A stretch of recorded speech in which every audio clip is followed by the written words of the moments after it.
Hello, everybody, and welcome to episode 244. See?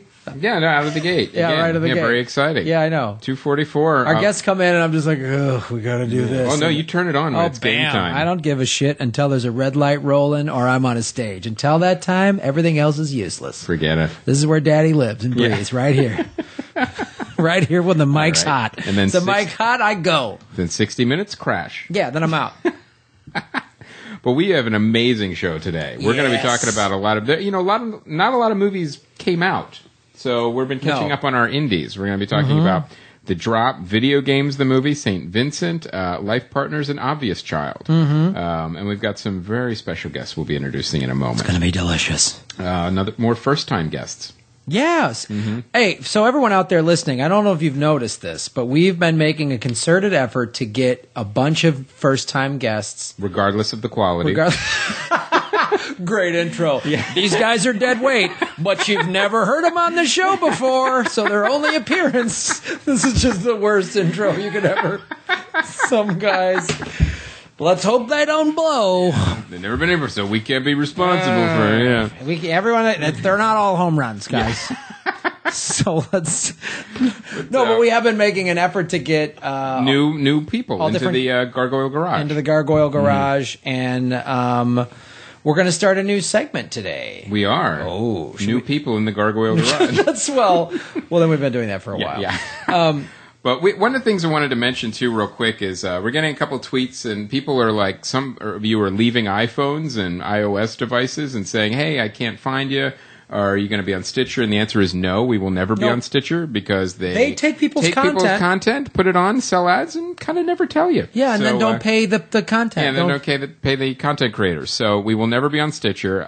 But what we're telling people on Android is we do have an app where you could go on Amazon. It's only $1.99, and you could get all the episodes, all of the old episodes, including bonus content. So if you're not on iOS, you don't want to deal with iTunes, you can get the app on Amazon for Android. And there is, of course, an iTunes app, too, for $1.99. Boom. Book it. Speaking of booking it, I want to thank everybody that came out to the show at Hawaiian Brian's in Oahu, and James Mane and Shane, and there was another... Oh, God, I forget the name of the other guys that opened for me. You guys were all great, and I appreciate... Johnny Luau. Johnny Luau. God, is he amazing. That closing bit he does with the the ukulele? With the ukulele is just amazing. It was a lot of fun. Showstopper. And so thank you for that. And thank you to everybody on the island of Oahu for being wonderful. And all of the waves that I surfed, I thank you. It was so great. I was surfing yesterday morning and then flew back to this godforsaken hellhole. And I just got to say that I did get upgraded, so I didn't have to sit with the filth in the Ben coach. So I surfed and then sat in first class. And I just want people to know that this does make me better than you. And I said that to someone and they're like, because I was trying to just be like, oh, it's so cool. They're like, oh, it must be hard, Mr. Surfing, blah, blah, blah. So I'm going to go the other way instead of being humble and just go, in your fucking dumb face, you non-surfing asshole living in a stupid part of the world. I got to do something great. Speaking of dumbness, let's bring out our guests. They surf. They surfed their way here and across the San Fernando Valley. I think when we do late afternoon episodes, I'm a little more surly than in the morning. Yeah, I noticed that too. And but the thing about our guests too, which is interesting, is they also hate traveling with filth, which is weird. They had a rider in their contract to appear on this podcast. Well, they were transported here on one of those carts that they used to carry like the emperor in, you know. Where there'd be like 4 people that walking. So, they walked across the Hollywood Hills to get here. And I think there's some sort of dog bowl that these transport people are drinking out of right now. I don't care, as long as our guest got here safely. Ladies and gentlemen, the creators of the Thrilling Adventure Hour, sans their servants, Ben Acker and Ben Blacker. Now you can talk. Now you can talk. Thank you, guys. Sit down. Please. Yeah. Please. I love the idea that someone is drinking out of a dog bowl. That is the funniest thing I've ever heard. I'll be stealing that. Well, that's how you treat them. Absolutely. You're not wrong. Yeah. You've flown first class. I know, it's so great. I mean, we need poor people to do like dirty tasks or whatever. But other than that, I think it's great. It's They great. prefer paupers. Oh, whatever. Sure. I mean, we need them to They're build. real picky. Yeah, they they're can be choosers now. Listen, it's the season of giving. Be sure to give to your local charity. But get a receipt. Definitely get a receipt. Yeah, that's a tax write-off. Yeah, write that shit off. I say Thank this. you for setting the bar so high. Thank him as if he's some waves. These two pieces of crap. I don't know how they got in. Snuck in. I appreciate to it. the garage. No, We don't have anything to prove now. that's what we do. I'm not like these guys are the best, and then you're like, oh shit, there's all this pressure. No, this is ideal. Yeah, We are, 21 on iTunes. yeah. We're not top 10. Well, it is cool to have you guys here, and we interviewed you for Earbuds, which was awesome. And I run into Ben a lot at Meltdown, buying comics. Which one? Me? You, yes. they're both named Ben. I know, it gets a little complicated. But, Twins. You can use our last names. That's Yes. Acker. Mm-hmm. The voice you hear now is Blacker. Nice. We'll make it easy for you. Acker All right. and Blacker. I like it. All right, I'm gonna point arrows. In podcasting order. yeah. Acker and Black.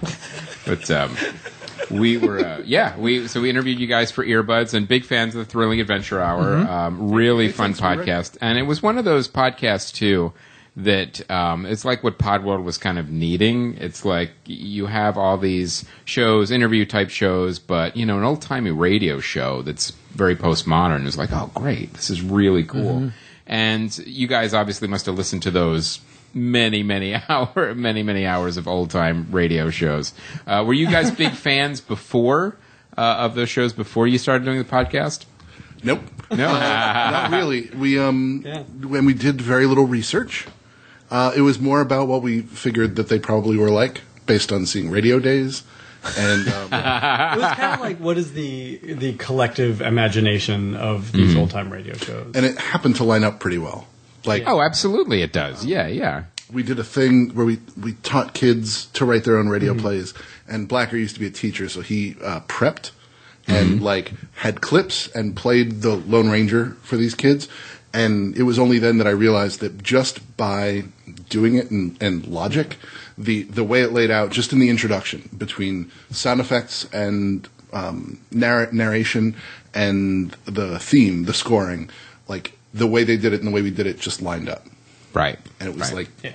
oh, yeah, Of course we planned figured that. it out. Yeah. just like yeah, they figured it out. since doing the show, we've been doing the show 10 years now, and in that time, we've gone back and listened to a lot of old-time radio and have become fans.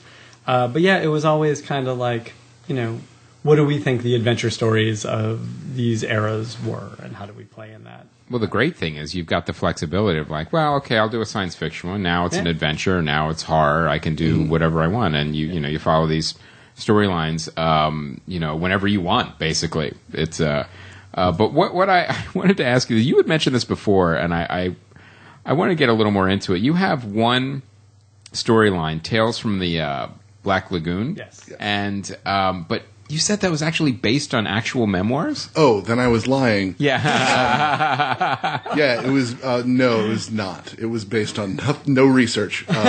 But in the first, after we did the first episode, and in it, it's Angela Lansbury as the seductress, and Right. it's 1954, so that was cool, when she was sleeping around a lot. And people were like, is it true? Was she sleeping around a lot? Angela Lansbury slept around a lot? I don't know.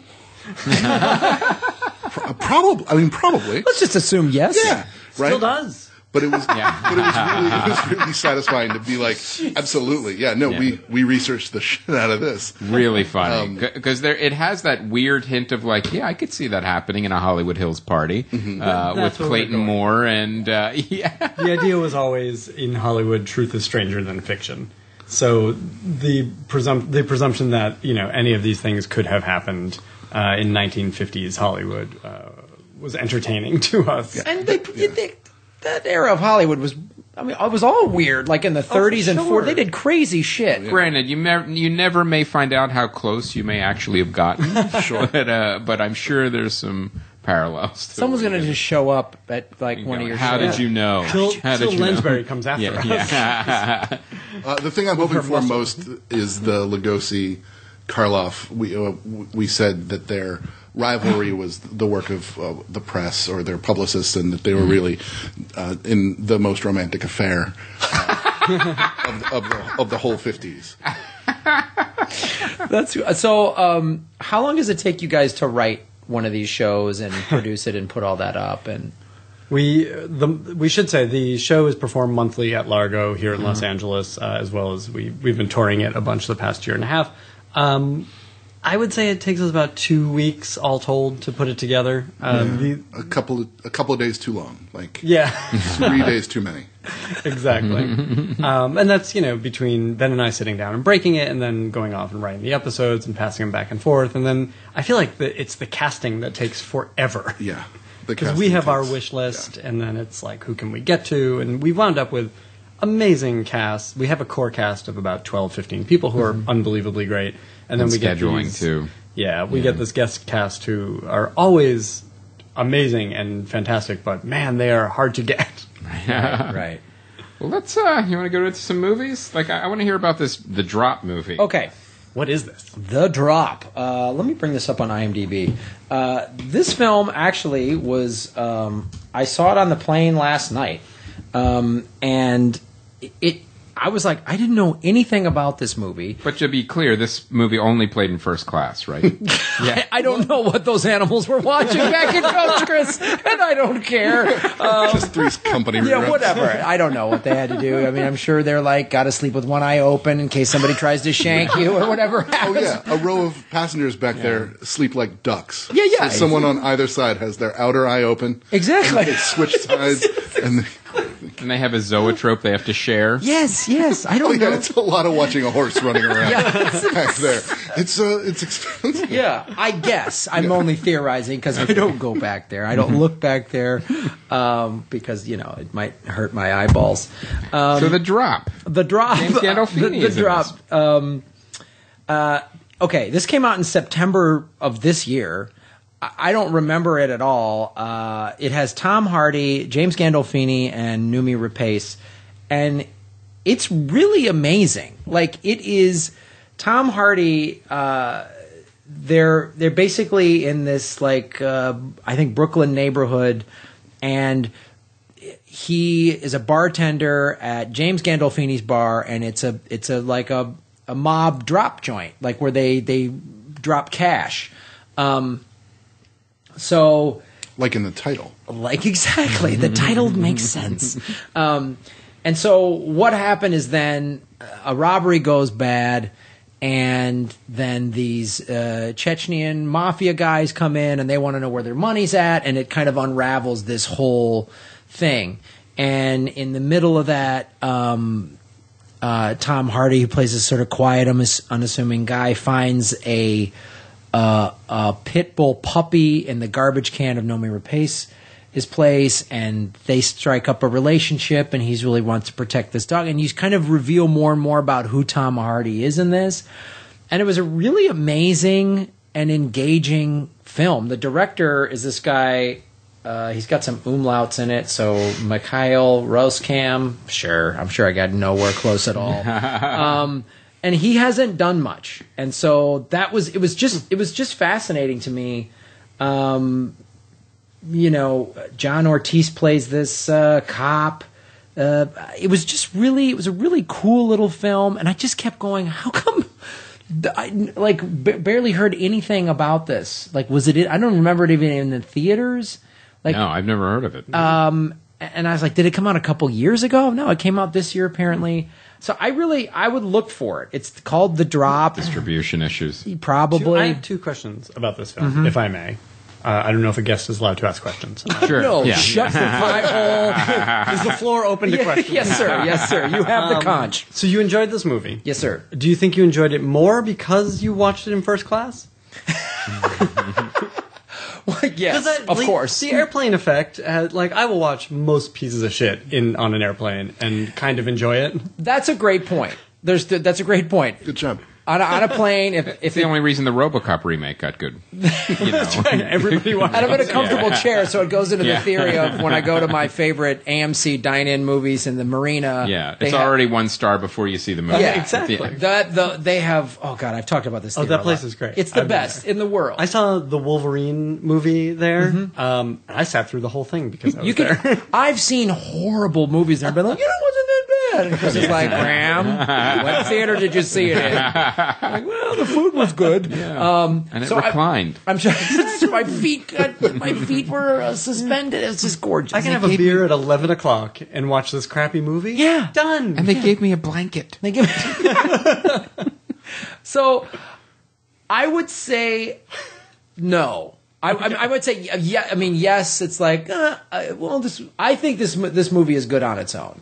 Take it out of first class. I would have liked this movie. If more than one person had seen it.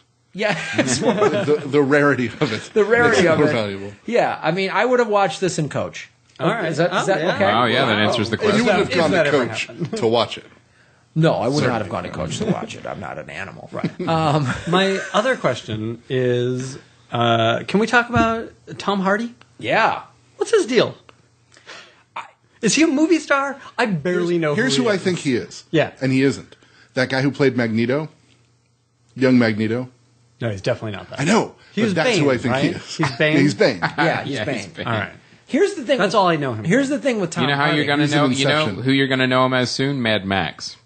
Am I? Yeah. I think we don't know each What- other very well. What side of Thunderdome do you think he's going to be in? Unless he was in the original Mad Max. No, I'm not.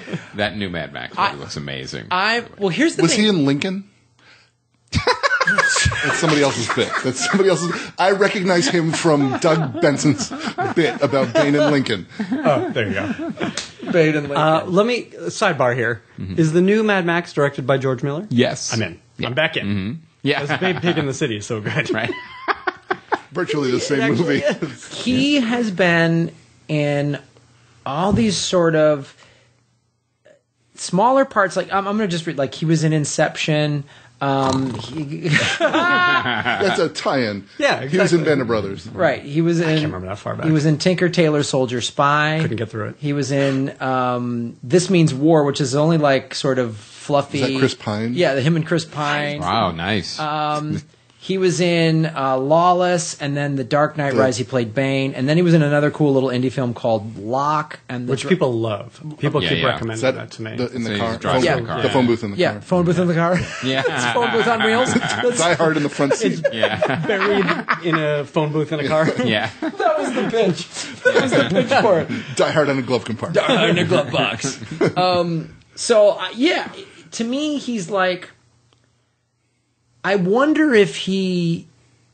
I get the feeling like, and maybe I could be completely wrong, that he's a little sort of a Daniel Day-Lewis type in the sense that he's like, I'm only going to do the like. I don't know. Like he's sort of this combination of Daniel Day-Lewis and like Philip Seymour Hoffman, or like he. I thought he was like a like action-y guy though. Like isn't he like he's some again? Dreamboat, I right? only know Bane, so He has done some of that stuff, but again, interesting. He's done some hardcore drama stuff too. I thought he was like a Daniel Day-Lewis meets Jason Statham. kind of. But I mean, like he Yeah, you know he what? did the That's movie not bad. Warrior, which Yeah. was the mixed martial arts movie. But then here he was in Tinker Tailor Soldier Spy as this very sort of subdued person. I mean, like Interesting. it's really, I don't know. He's you look at his IMDb and you go, it's really interesting. I think he's a very solid actor, and we're just starting to kind of see where he's going to go. And I think this movie, The Drop, like Locke and The Drop, were sort of like, wow, because he obviously with The Dark Knight Rises, I'm sure it's like. He could just go, okay, Jason Statham, let's book it. Yeah. I just get my Well, after personal The Dark trainer. Knight Rises with Lock and the Drop, he realized, oh, I'm out of marketing money. Yeah. You know, neither one of those movies have gotten pushed at all or marketed at all. Which is so weird because I'm sure it's like, and that was the problem that he accepted with Bane which is, I'm sure it might have, I don't know this, but my guess is it was pitched to some big name actors, and they went, wait, I got to run around with a mask, so no one's going to know who I am? Forget it. Huh. And I got to follow Heath Ledger? No way. Yeah. And he went, yeah, put a fucking mask on me, let's do it. I'll get bigger and stronger than I've ever been, and do amazing acting with that mask on? I don't know. I'm a huge fan. And then create a voice that comedians will be doing for the next 10 years. God bless you, sir. God bless you. All right. So, guys, let's keep an eye on this Tom Hardy. You heard it here last, probably. Yeah. Definitely not first. I want to talk about a movie, Video Games, the movie. This came out... it had a very limited release. It's just hitting a little bit of limited release and streaming. And it's a documentary on the history of video games, but it's like Morgan Spurlock's Comic-Con documentary. It's more like a fan made the movie, and it's there's some great archival footage of like old Atari 2600s being manufactured and like all old 80s arcade footage, and it's all grainy because there's no way any of that footage survived and is able to be transferred to HD. So it's really cool. If you grew up playing video games in the arcade and had an Atari 2600, it's like a nostalgic look at video games. I wouldn't call it a hard-hitting expose by any stretch of the imagination. Atari and Coleco were sleeping together. But it had some money behind the dirty it. Like, secret. Zach Braff was one of the producers, and Sean Astin narrated it. And I don't know if it got Kickstarted or not, but maybe.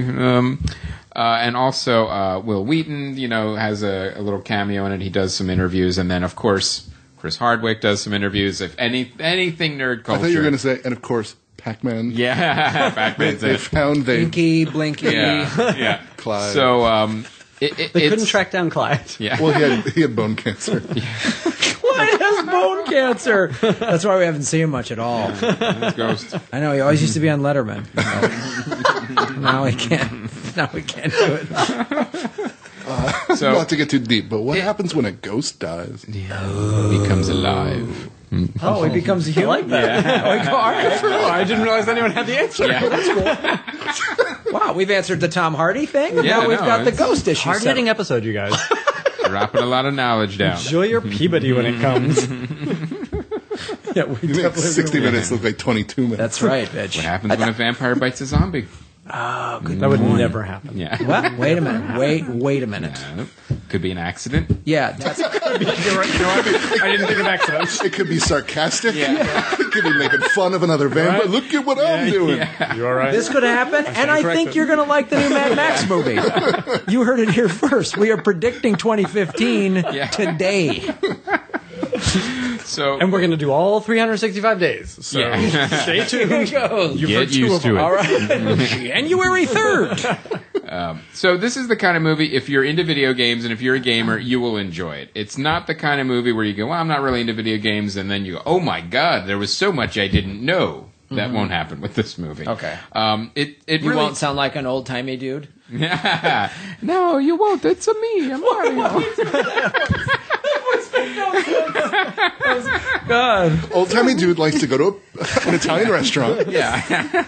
And become an elderly lady? Like an old Italian lady? Mario. What? Me, Mario. Oh, See, got it. but they go through So, they go No, through, we're not cutting that out. We we're don't cutting edit it out. anything. It's only if something's in again. horribly offensive do we cut it out, but it may still happen. It was one of those movies where you you see there's a lot of interesting history in the time frames of when video games, the rise and fall of Atari, and everything is just kind of barely touched on. Like how E.T. destroyed the Atari 2600 and executives came in and had no idea how to make video games and everything started tanking, and then there was a resurgence with the Nintendo. The Nintendo, what was interesting is the retailers were so burned on video games from Atari disintegrating that Nintendo actually had trouble getting their machine in stores to sell video games. So stuff like that was kind of interesting. And then it goes through the resurgence and then the renaissance, basically, of video games and storytelling, how they're making far more money than movies, music, anything else right now. And how the next generation and what's to become. They think virtual reality is going to be the next step in the evolution of video games because we had it a while back. Didn't really work. No. It didn't really work. And now they're saying that, no, get ready. Phase 2 of virtual reality. This is going to be the one.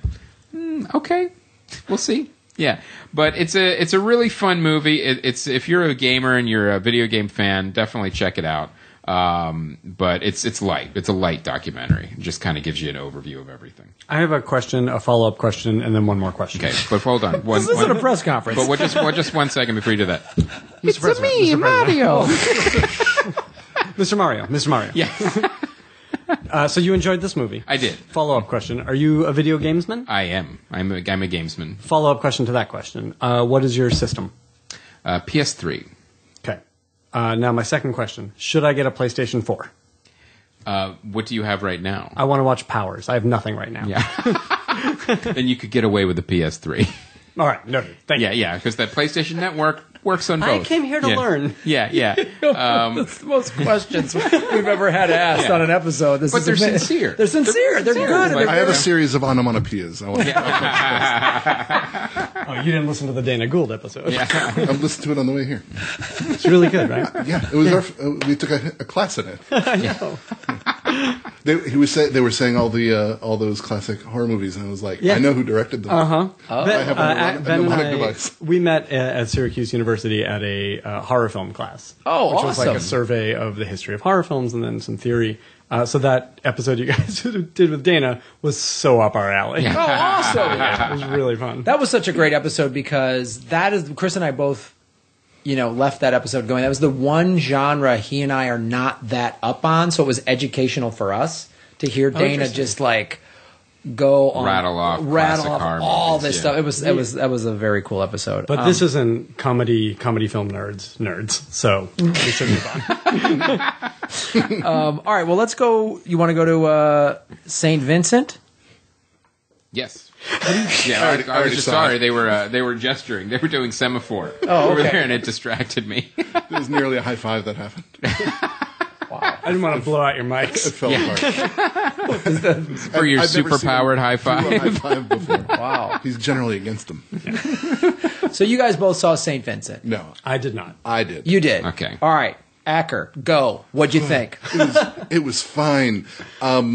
There's a thing in these Bill Murray movies lately where he's a sad old man. Right. And this is the first one where In the movies? that I know of. Yeah. No one would ever believe. Yeah.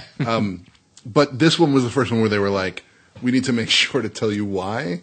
Mm-hmm. And that I didn't need that. But it was like, I'm sorry, I'm starting right towards the end of the movie. Oh, real It was quick, a no fine- spoilers. That's the only rule here. All right. That you guys Is asked that- for? Yeah. okay. No, don't spoil any Good to endings. know. It was fine. It was everybody in it was really good. The kid that it hung on, like this is going to be good or bad. If this kid is good or bad, and the kid was really good. Oh, so, cool. It was nice. It was like a manipulative tearjerker in a way that works and is charming and didn't overstay in a way that all movies do. Right. Yeah. Well, you love the story of casting Bill Murray in a film now. He got rid of all his agents, managers. There's like a phone number you call, maybe, or he'll call you back, maybe he won't. I heard this one was like he ended up like driving the director to like 2 hours to a golf game that Bill Murray was playing, telling him all the notes that he had and going, is that cool? Like, we'll do this stuff. And the director's like, you're Bill Murray, right? And he's like, yeah. And he's okay. And then they made the movie. Like, and he didn't hear about, like, he didn't hear after that. Like, there was nothing signed. didn't. The director didn't. It was not until like, we're going to shoot in 2 days. And he said, yes. So I hope he shows up. Because he'll get all these cameras, and everybody signed everything, and then he showed up, and they made a movie. Oh, that's great. Yeah. See, that kind of stuff is like this whole Bill Murray Just the mystique of him making a movie is awesome. is awesome. And now he's just photobombing people at bachelor parties or whatever. Like, he's just like out there going, you know what? I'm going to really enjoy being Bill Murray. Every story you hear about him is super awesome, but if you were like really close with him, I feel like you'd be really worried about him. Yeah. Like, for sure. We're having dinner with Bill. Oh, he's not here. He's 3 states over managing a baseball team. Right. Because he felt like it. Like Yeah, if you had a friend who was acting that way, Yeah. you'd be very concerned. he's covering people's eyes in public. Like my friend Dan Aykroyd. I'm worried about him. Those are real crystal skulls. Ever since Dr. Detroit. Yeah. Your friend Dan Aykroyd. Right, because no one could really know Dan Aykroyd. Right, you can never know. He's always doing the old guy from Driving Miss Daisy. Yeah, this is weird. Why is he doing Morgan that? Freeman? No, he plays her husband, right? Is this another Son. one of your 2015 calls? Yep. Yeah. Book it. Yep, Driving Miss Daisy Oh, is going to make a the comeback. high action reboot of Driving Miss Daisy. Starring Featuring Dan Aykroyd as Yeah. the old guy. And Denzel Washington. As Gary Oldman. and Jim Belushi. Yeah. As Miss Daisy. Yeah. It's going to be good. And Jason Statham. Oh, sure. Driving, yeah. Yeah. Oh, I get it. I get it. Common sequel. Common sequel. Yeah, because Have it's to. a heist. Yeah. It's a heist. It's a heist film. I'm trying to drive you to the star. Is that your Morgan Freeman or your Jason Statham? Jason Statham as Morgan Freeman. I That do was spot on. And thank you. Oh, thank he you. can't do an American accent. Yeah. Yeah, that's what I do. Rule number 1, don't open the package. I do. Yes, Rule number 2, don't look in the trunk. And rule number 3. I think you passed the Piggly Wiggly. Yeah. Nice. All right, guys, 2015. Look for it. Yeah, I saw St. Vincent too. I liked it. It's fine. It's fine. I actually liked the showing me why he was a mean old dude because to me it was like growing up. I had a couple people like that in my neighborhood. Like there was this old woman, and if you stepped on her grass, she would watch in the window when you'd come home from school, and if anyone touched her lawn, she'd come out and cause this big thing. And as a kid, you're like, whatever, she's mean. But what was her story? Why was she that way? Probably had something horrible. Her wife was in a home. Yeah. I mean, like something like that. You know what I mean? Like, so to me, I was like, that's cool. And yeah, like you say, all the other actors were great. And then Neil wrote a review of this as well. Yes, there's a great review on the site right now. You can check By out Neil Neil's Gaiman? perspective. Neil T. Wheeler. Neil Yeah. from the Young Ones. Yeah. Yep. It's fun. He writes for us. Yeah. Good get. All writers. Good get. No, he's really cool. He's really easy to work with. He's a regular guy. Yeah. he He is. comes over here all the time. He's great. He's great. Good Brought get. Lemmy from Motorhead with him one time. Yeah. It was great. It was great. Yeah. We played Risk. Played Risk. Yeah. To get their story straight, I think they played Risk. Yeah. Checks I out. think they did. Yeah. It was Risk. So recommended. I should Yeah, recommend- Yeah, definitely St. recommend Vincent. it. When the St. screener comes, I should watch it. Yeah. Yes, you should. It's coming. And there's also a review of Birdman by Laura House on the site as well. Yes, and it slightly different take than you had. Yeah, I was. I mean, I should say this because More than slightly, I think. a fan on Twitter, Dave Wilder, and his Twitter handle is @Juneau JUNEAU 79. He said he was he thinks Birdman is like the best movie of 2014 and was disappointed that I didn't like it that much. So I want to clarify a little bit. It wasn't the best movie of 2014. No, it wasn't. I don't think so at all. But I know the episode where we were talking about it. I mean, you saw it in Coach. Let's be fair. Yeah, so already it's already coming in a minus a star and a half, and it's got to work its way past that. No, It's a movie full of garbage people made for diaper babies. oh God, they're the worst. These mouth breathers. So I'll say this. One of the things, and I had a discussion with this with Keith Blomberg, who's producer for Earbuds with us.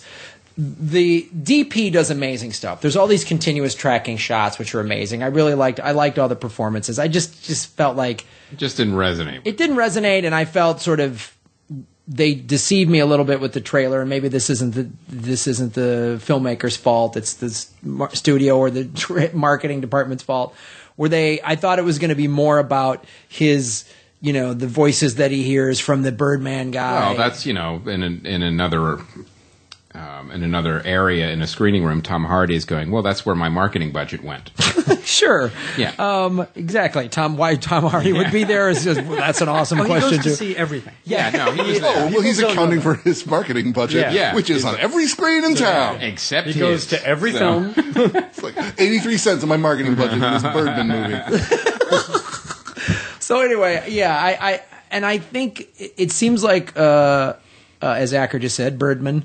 The Birdman film is definitely, there's a split on it. People are like, "Meh," or it was amazing. Yeah. So read Laura House's review because actually she goes into a lot of other Michael Keaton films, and that's cool. So Great. there you go, Dave Wilder. I hope that explained it Get a little another more. perspective on the site. I still liked it, Dave, but How do you feel about Dave? I feel about Dave. Your tweet was not the best tweet of 2014. That is my favorite. It was your favorite. No. My favorite game is reviewing reviews. Oh yeah. Oh, this review started strong and then left me cold. All right, 2 stars. Let's do Not Life what I wanted Partners. from this review. Oh, we're still in theaters. Yes, Yeah. we are. Life I Partners. watched this film called Life Partners. Cry about Are you going to sing a song? This is going to go to a musical theater. Hold on. This film was co-written and directed by Susanna Fogel, who it. Full disclosure. full disclosure is a friend of ours. And it's available it's in theaters some places, and it's also on demand, which is how I watched it. And it stars Gillian Jacobs, who is phenomenal. Full disclosure, she's phenomenal. The film is about two best friends. Gillian plays a straight woman, and that chick from Gossip Girl plays a lesbian. Leighton Not the Meester? one you're thinking of. Yes, Leighton Meester plays a lesbian. Hold They're on, best did you friends. get that name right? Maybe. Yeah. I think so. I'm usually Right? about 10%. She's not Yeah. the one from the town, right? Wait a minute. Hold on. We're going to back this up. Blake Lively. Right, that's the one who it's not. Yeah, Yeah. Leighton Leighton Meester. Meester, yeah. Yeah, Leighton Meester, who's very good. And who sounds like you're doing an accent. She was Leighton in, Meester. Yeah, she was in. Oh wow, is that Mario? Is he back? It's a me, Leighton Meester. Wow. Mr. Leighton, your briefcase.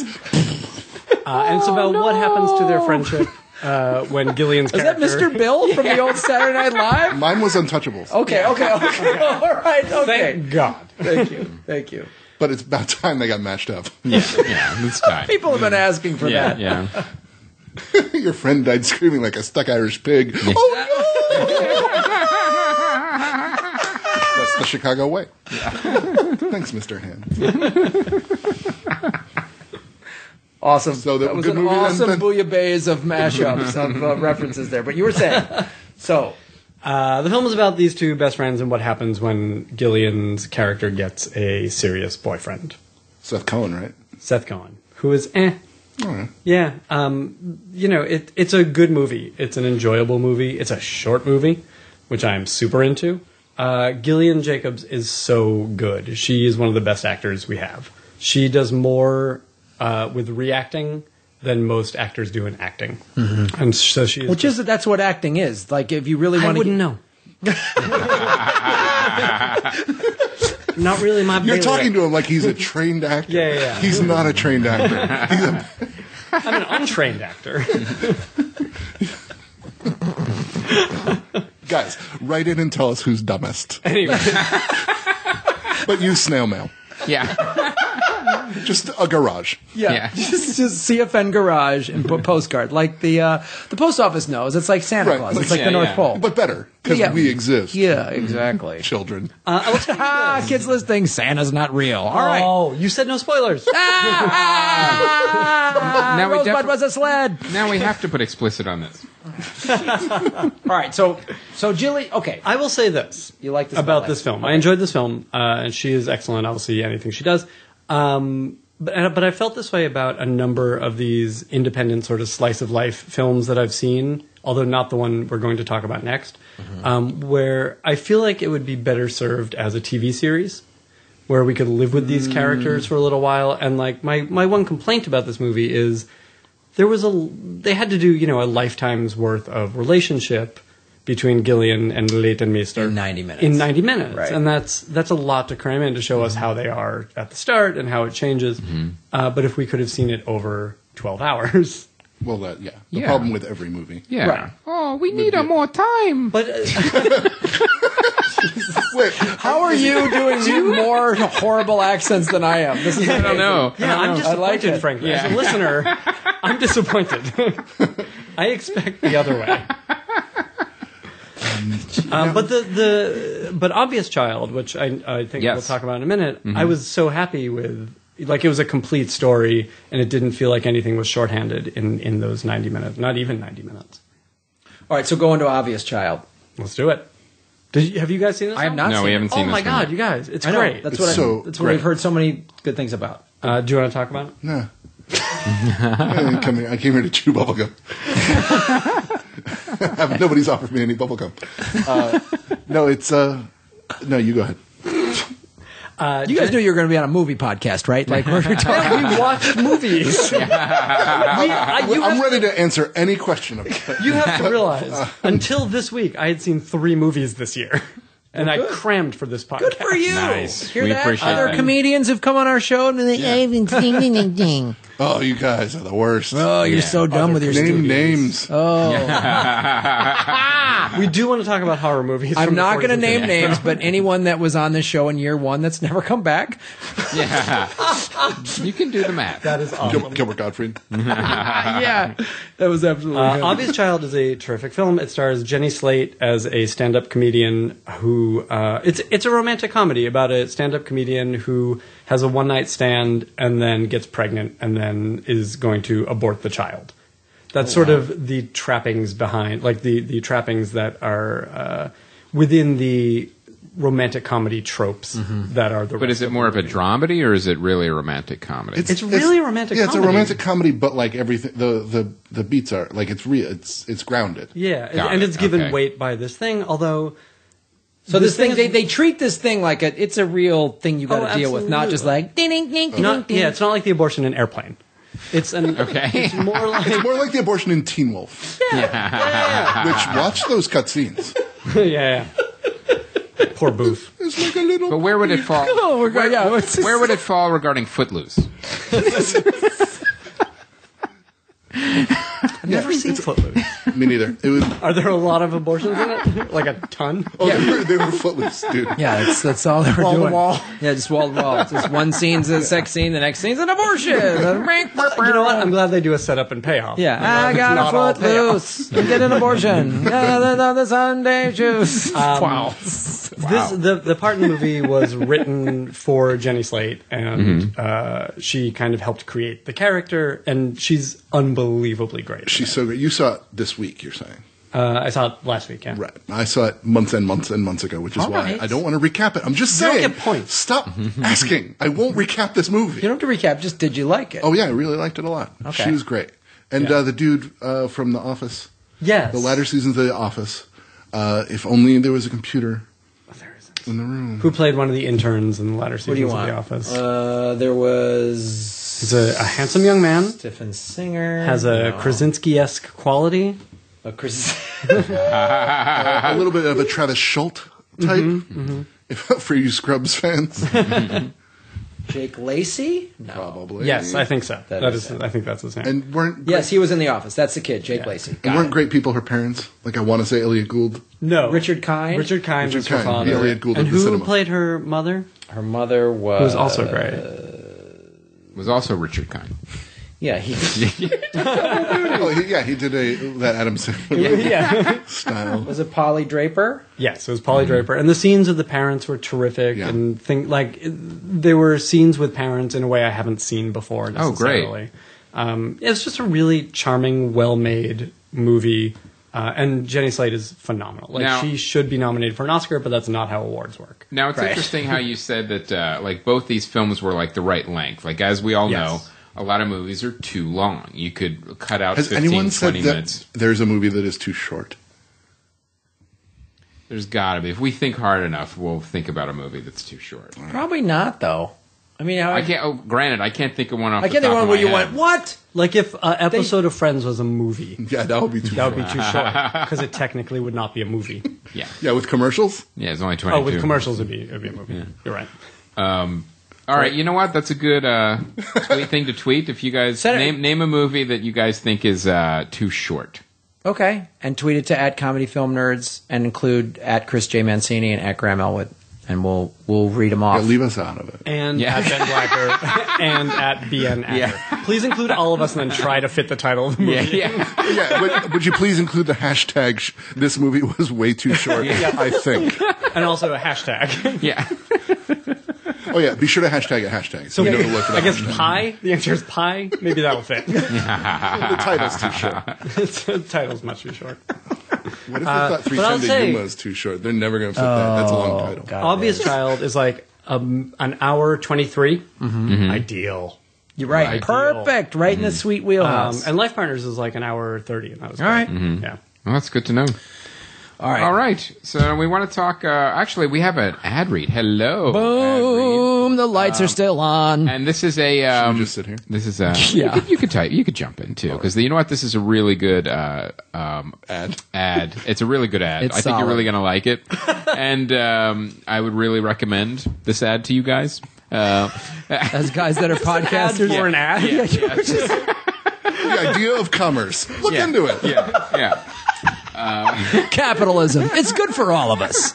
You got an alternative? Good luck, Charlie. All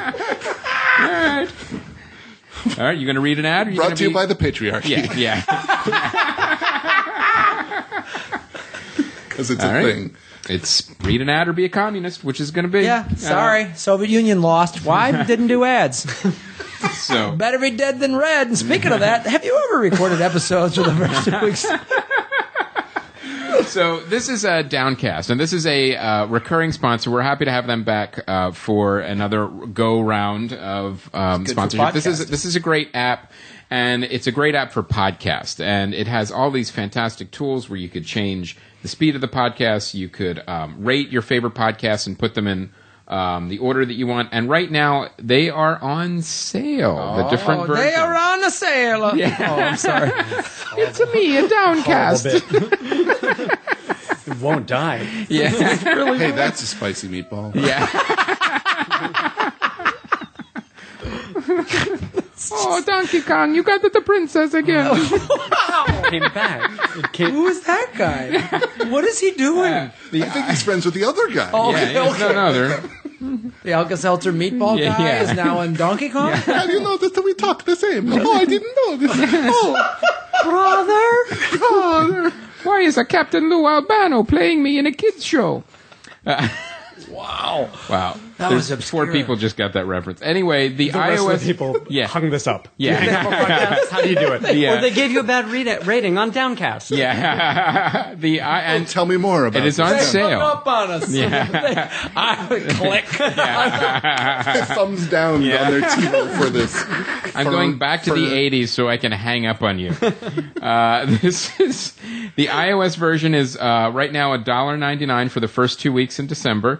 It's normally $2.99, and the Mac version will be $5.99, normally $9.99. Oh, that's a bigger savings. Oh, boy. And That's a Fradiano. this is really important, guys. This is really important. Seriously.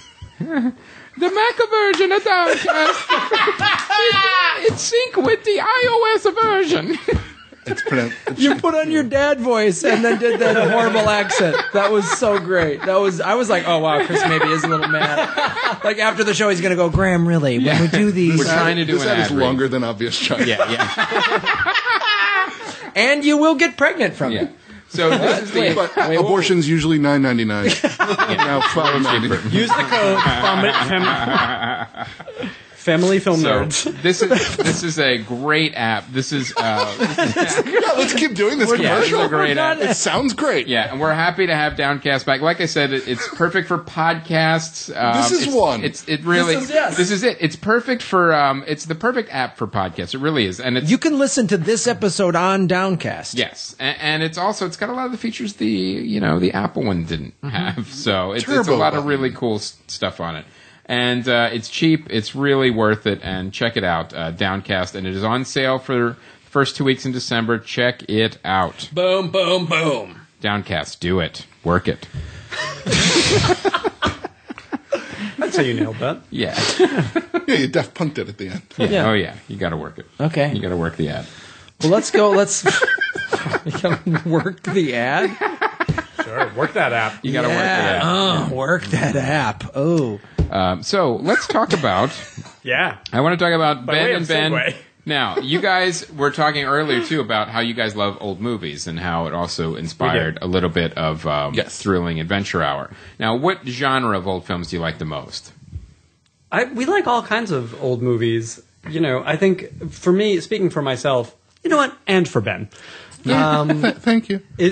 For us, it's just about a good story well told. You know, I think we tend to like genre stuff. We like monsters, and we like romantic comedies and Screwball comedies and noir and all that stuff. What were some of your favorite movies from that? We love a Double Indemnity. Double Indemnity great. and His Girl Friday were huge influences for us, and I think it shows in Maltese Adventure Falcon? Hour. Maltese Falcon's great, mostly for the performances. And I say that maybe because I read the book before I saw the movie, and the book is like that. That is a gut punch. I mean, we like westerns. Is that you guys both went to film school? You got film degrees from Syracuse, or you just? I finished there. He finished at Emerson with an English degree. Writing and literature. So you made him leave Yes. to finish at a different college? I can't make him do anything. Yeah. I'm here, aren't I? Yeah. That was indirect. Yeah. Oh, sure, I can pass aggress a little. Yeah. Forward an email.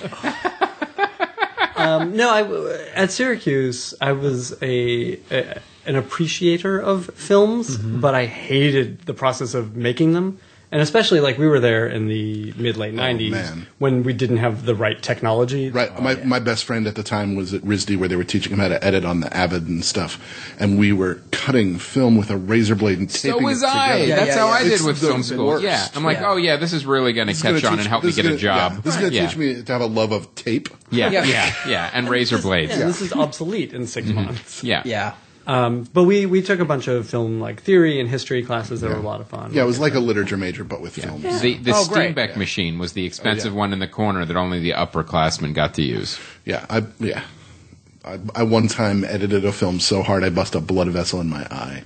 Really? I came out of there with just bloodshot red eye, and Wow. from How just does that staring at a happen? screen all night. Oh my god. I thought you were going to say the movie punched you. No, I wish it was that effective. But yeah, we do. I think we saw a lot more movies in 10 years ago than we have in the past 10 years. And I think Rushmore was hugely influential to us. Sure, and Brick knocked me out. Yeah. Rick- I mean, Yeah. God, Brick. If you watch it, it's one of those movies. Every time I watch it, I go, "Wow!" Like how they just a suburban film noir. Yeah, It's and that they never. There's nobody in that movie that's like, what? Right. So they have to slow down and tell you what they. No, like, they it's never just- hold your hand. Yeah. It's so in good. such a great way. It has so much confidence in the audience. Yeah. Yeah. I was actually thinking last night about like writers and directors who excite me who are making movies now in the way that I got excited about movies when I was first discovering movies. Like Tootsie was huge for me, and 3:10 to Yuma. Like these are great movies, Right. And I feel like Edgar Wright and Rian Johnson are the only. And I know you would add Wes Anderson, who's kind of hit or miss for me. But Edgar Wright and Rian Johnson are the only guys who, like, I will see anything they do. They have not let me down in anything they've done. And it's always this excitement of getting something new, but the language of film is still there. These guys know movies, but are not beholden to just paying homage to films. All right. Fair enough. I like it. Now let's talk about real quick your comics, because now Thrilling Adventure Hour. What did it start as? Just a stage show, or did it start as a podcast? No, it started like the very first. We wrote a feature film of Sparks Nevada, Marshall on Mars. Okay. We had a reading of that. That quickly we realized, we can exploit our actor friends by having them read things out loud, and the radio conceit was part of that. It was like they can read it. We don't have to have anybody memorize. We can get things on its feet quick, and so it became a radio show directly, a fake radio show. And then when did you did you convert it to a podcast? We did the radio show for 5 years. With the idea was always that we would record it and put it out as a podcast because that was starting to happen. Like we were listening to Never Not Funny. I think Doug Loves Movies too, right? Was around? Was it? Maybe. But so we knew we were becoming Gervais, aware. definitely. Yeah, that's right. Right. You can see all this in earbuds. And we, I was trying to remember these same details. We were at a small venue that didn't have great recording, so when we moved to Largo in year 5, we started recording everything, and that was almost 5 years ago. So then, how much of a fan base did you guys already have from the radio show when you went to the Largo and the podcasting? We were selling out at the small venue. It was a 100-seat supper club, and we were selling out there 2 shows every month. So it was, like 200 people every month, and we were turning people away, and it was great. We knew it was time to make the jump to a bigger club. We made the jump to Largo, priced out that audience immediately. Yeah, it went from a $5 or $10 ticket to a $25 ticket. Yeah. So it was finding a whole new audience. And Largo has that built-in cachet of people who would try out a new show there until we found our Additionally, in the third month of being at Largo, we had Nathan Fillion was a guest, and I think Hardwick, and a couple of other people who some freaks and geeks. Yeah. And Dave Foley. Yeah, so we had these comedy and kind of nerdy sci-fi people, and Fillion tweeted about being in the show, and there was a line around the block. Oh, and wow. that audience stuck with us 5 years later. We filled the joss hole that they had in their lives Yeah. at that point. Very cool. It was post-Firefly, pre-Avengers. Right. So we kind of found that nerd audience, and then I think the comedy audience found us through like Ackerman and Hardwick and people like that. And now you got the comic book deal. Now, which titles are going into comic books? We're about to do Sparks, Nevada, Marshall on Mars, and Beyond Belief as monthly comics at Image. Oh, Sparks is our space western. Beyond Belief is sort of a Thin Man with ghosts. Right. And they will launch in February and March. Oh, very cool. And you're also, now this is how I can tie this in, you're doing Flash Gordon. We are doing Flash Gordon. We should say about the Thrilling Comics. We wrote 10-page digital issue zeros, which are jumping on point origin stories. Yeah. Whether you know the podcast, you know the stage show, or don't know any of it. Are they available now? They are available now via our website, thrillingadventurehour.com. Okay. Nice. They're cheap each, and if you get them both together, they're even cheaper. And they're really they're so great. good. Like, they're beautiful. I can say this because Ben pretty much wrote them. They're really well written. And I can say this because Blacker drew them. They're very well drawn. Oh, thank you.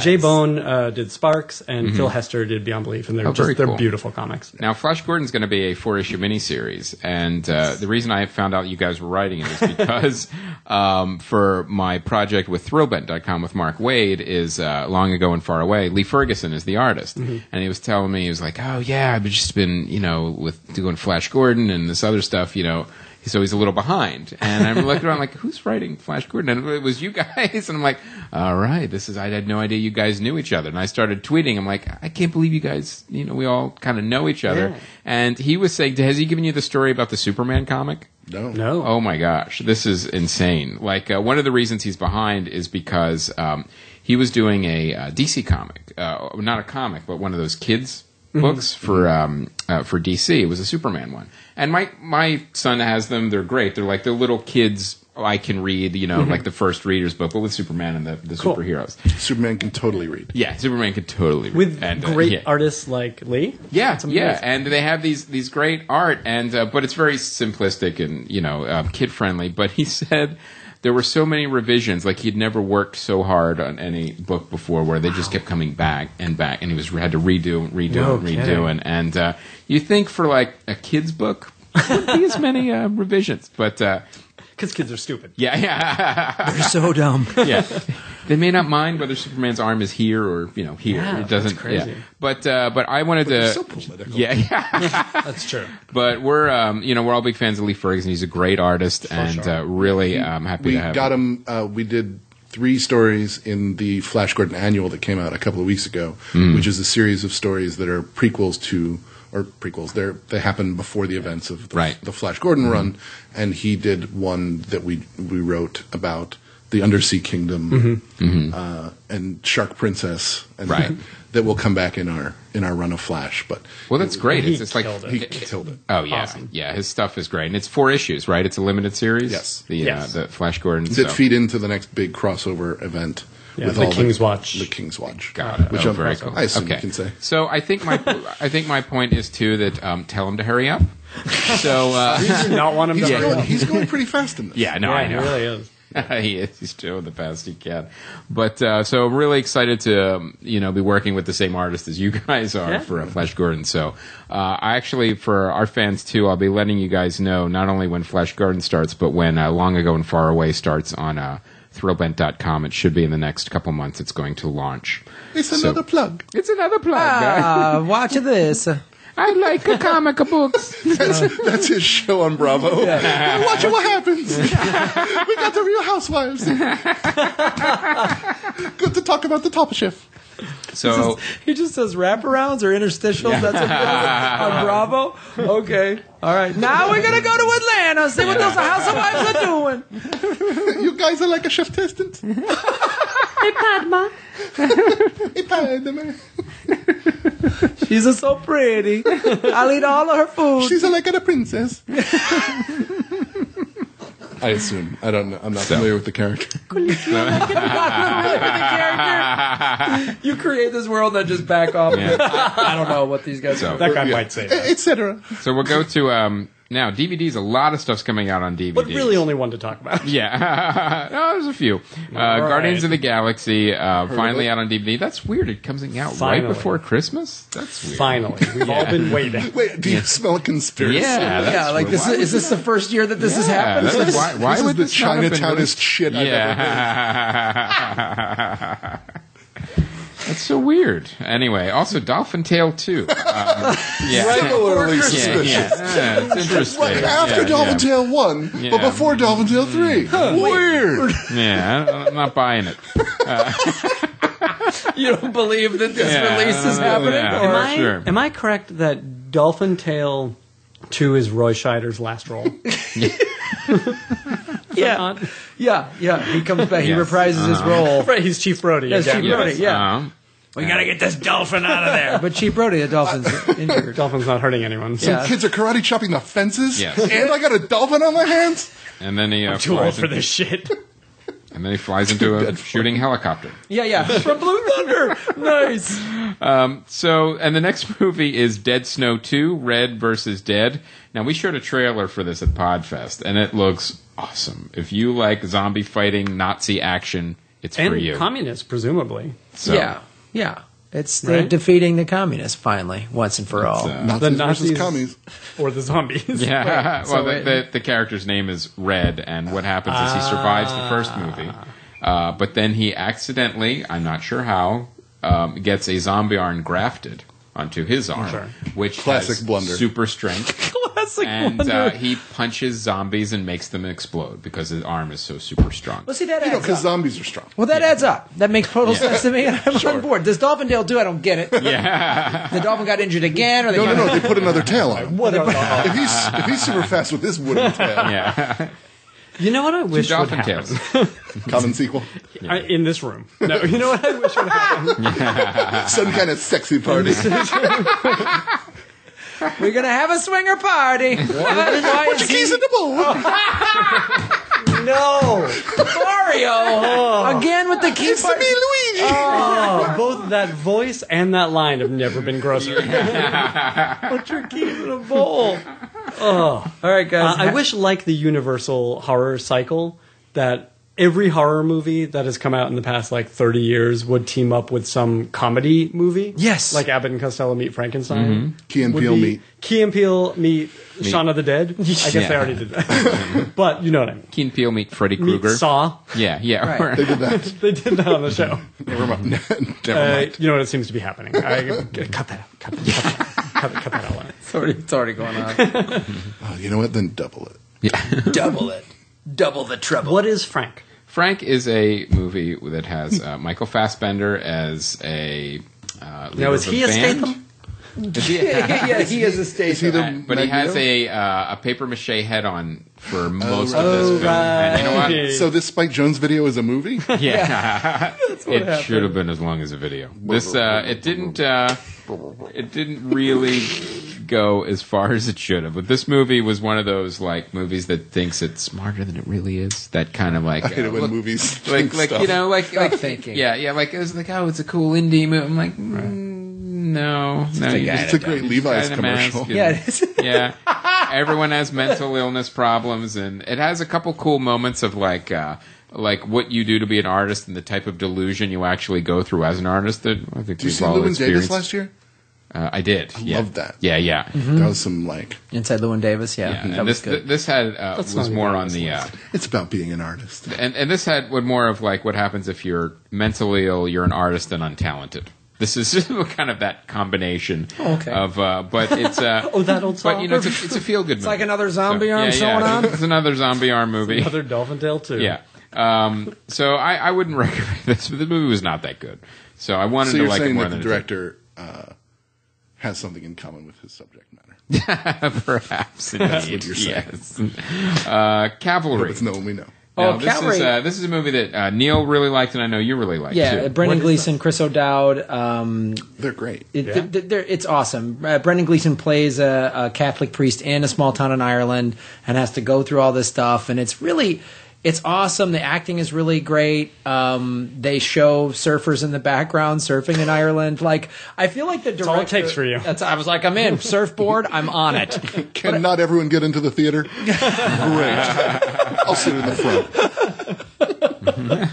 So, I think the director, John Michael McDonough, really made an effort to kind of show Ireland in some different ways. Like, not everyone's so on board. There's a lot of people not happy with the Catholic Church and everything that's going on. It deals with some race relations. And he just wanted to say, like, I know everyone's view of Ireland is basically just like a Guinness ad or a Lucky Charms commercial or whatever, but it's a little different than that, you know? So he's trying to find a I did that intentionally and paused. One of you three idiots was going to do a stupid voice, and I was hoping and you did not let me down. Thank you so much. Oh, for the record, can we say who did that one? That was one of us two idiots. That It was me. Yeah. Chris Mancini was the idiot on that one. Oh no! What? Oh my god! It's not even. It doesn't. I think you're drunk on your Bulvanian accent victory, your accent of a fake country that now you just have been emboldened with just any voice. I think I'm doing it to make fun of him. So like, and you've opted out. So Blacker opted out. So out. He said out, and then this is sort of in my wheelhouse. There's no internal logic to this character. That's the beauty of the dumb accent. You just. The curse of. The son of the curse of the dumbass. Meets Key and Peele. Yeah. Nike. All right. Right, where the Saw guy teams up with one of the Wilson brothers. A reference from a thing. With Jim Carrey. Yeah, sure, and they do that thing from that one stuff. I love that one. Oh, it's great. And then they have a dance off. They do have a dance off. But And then the abortion. Then the abortion. And then some callbacks. So Pardo left. nice. So yes, Calvary, I recommend seeing it. It had a limited release. It was just like in art houses, and I would definitely get this film. Cool. Great. And premiering this week is... Well, we haven't. Do we want to? You know what? Shut up. Do we want to do that? We didn't really do that. Well, we could do that next or play after MASH? the premiering this week. Oh, from the JV club, Or do we end with the Leonard Maltin game? I'm unclear. Go pick some name tags, guys, from Chris's backyard. I feel like everything here could almost have a name tag on it. It could. All right, you true. know what? Let's do this next and then do fan. We'll go Okay. do the new section of the thing. All right. So premiering this week is, I think this is like a new thing now, an epic Bible movie right before Christmas. I can't believe this exists. Exodus. They just When I saw the ad, I could not believe this is real. Yeah. This just, you know what the pitch was. Just make it a Christian-y gladiator. isn't this the Ark? Didn't this movie come out a year ago? The Ark movie Right? with what's Noah. Yeah, Noah. Yeah. Yes, boom. Right. They Who's that guy with the arc? Yeah, but when you say an Ark movie, I'm like Raiders.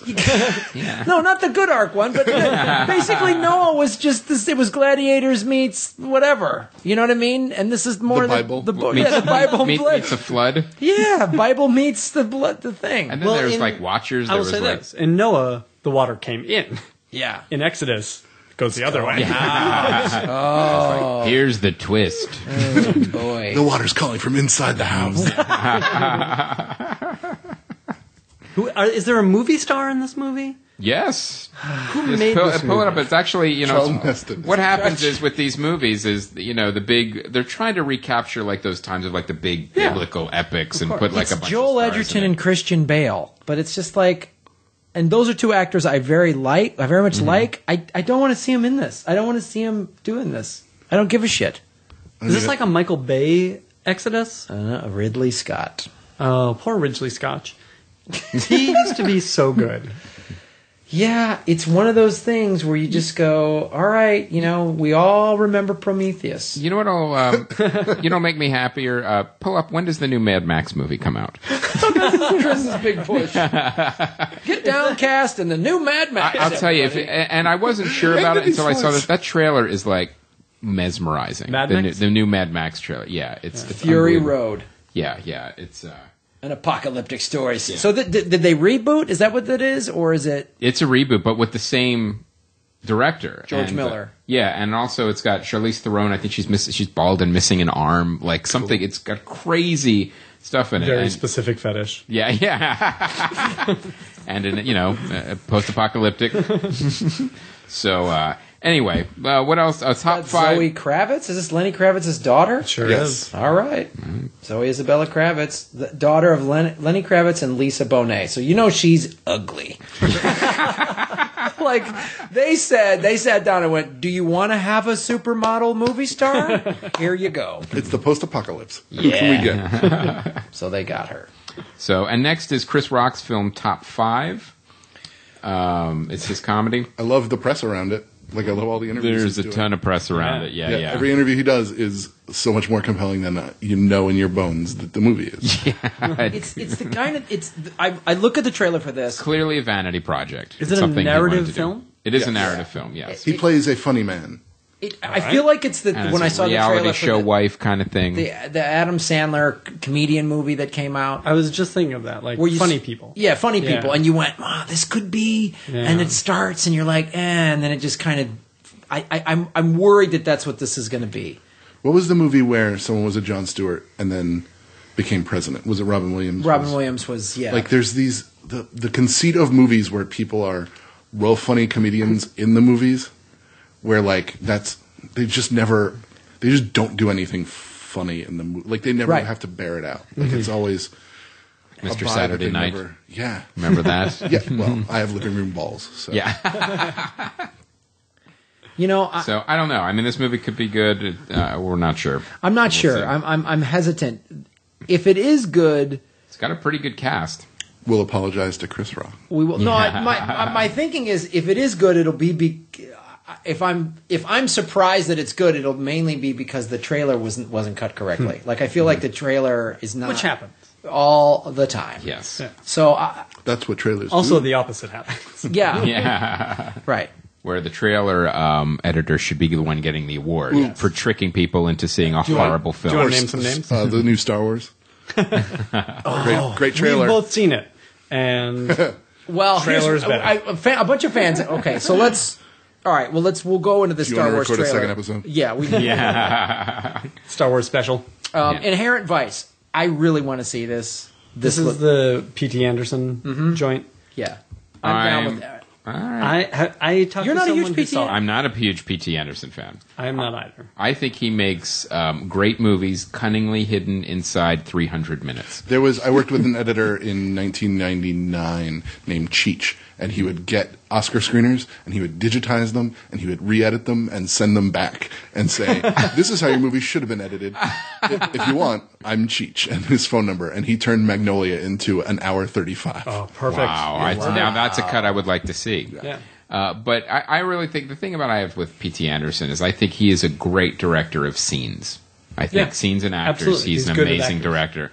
But as far as like a whole movie goes, it never comes together for me. But you, Ben Blacker, you saw this. I did not see it. I talked to a friend of ours who did see it, who is a huge fan of P.T. Anderson, who said it is a difficult film. It is a ponderous film.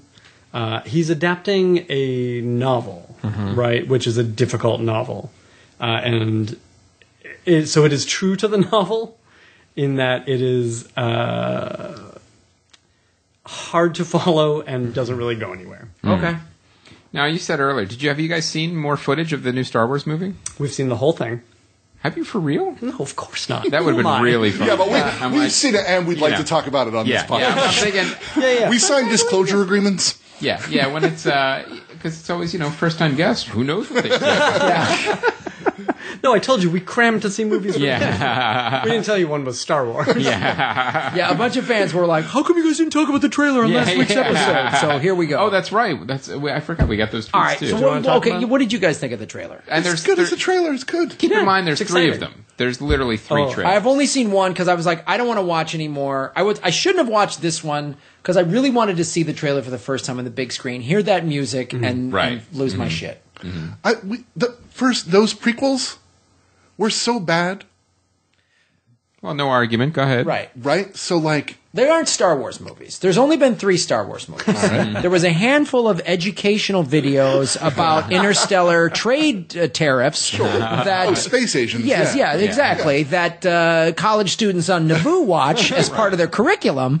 But go ahead. Learning I'm just about saying, like, midichlorians. you have to manage your expectations, right? Right. Of course. Sure. And like J.J. Abrams, we are not Star Trek people, but that first movie was fine. Yeah.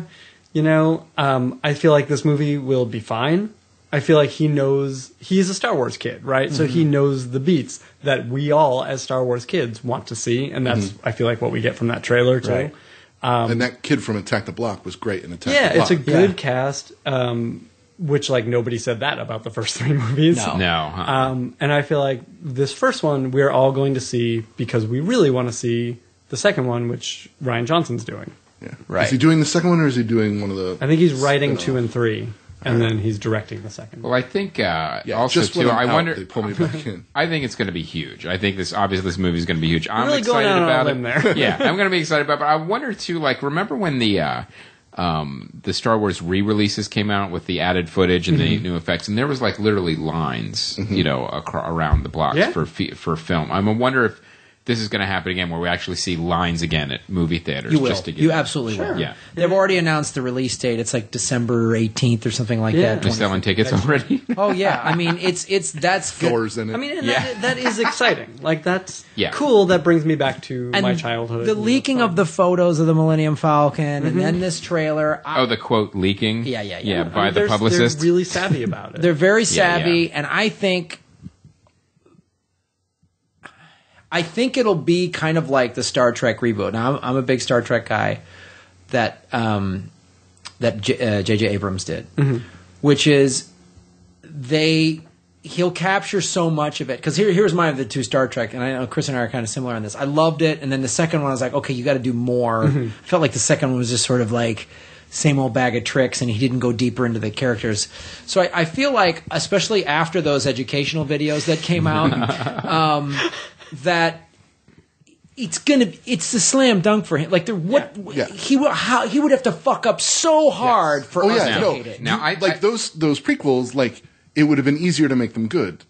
Yeah, exactly. Like, you only had to make them mediocre for them to be hugely and widely accepted, and also to do fantastic. So all you had to do just mediocre. That's all you had to be. Nowhere near.